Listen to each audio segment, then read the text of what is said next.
রাজ্যের উন্নয়নমূলক কর্মকাণ্ডে আরও এক নতুন অধ্যায়ের সূচনা হল মঙ্গলবার।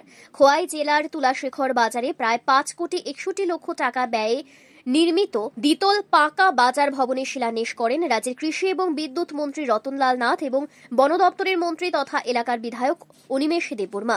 মঙ্গলবার এক আনন্দঘন অনুষ্ঠানের মধ্য দিয়ে এই শিলান্যাস সম্পন্ন হয়।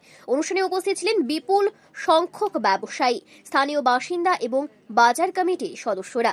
শিলান্যাস শেষে দুই মন্ত্রী ভবন নির্মাণের নির্ধারিত স্থান পরিদর্শন করেন এবং কাজের অগ্রগতি সম্পর্কে সংশ্লিষ্ট দপ্তরের আধিকারিকদের সঙ্গে আলোচনা করেন।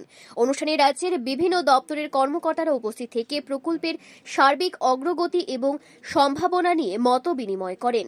স্থানীয়দের আশা, এই নতুন বাজার ভবন তৈরি হলে তুলাশেখর এলাকার ব্যবসা বাণিজ্যে এক নতুন গতি আসবে।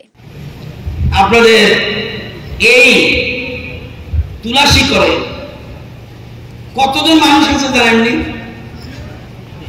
58,794 জন মানুষ। আপনারা খাদ্য কোত্থেকে পান? কোত্থেকে খাদ্য কোত্থেকে পান বলেন আমাদের? কোত্থেকে?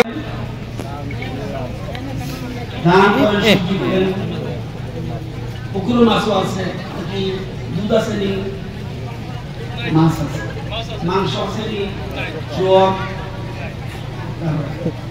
এগুলি আমরা করছি। এই যে ওনারা উৎপাদন করছে, ওই 5,000-এর মতো উনি একজন। সেই জন্য আমি মনে করি আমার আসল ভগবান উনি, কৃষক ভগবান। ভাবতে হবে।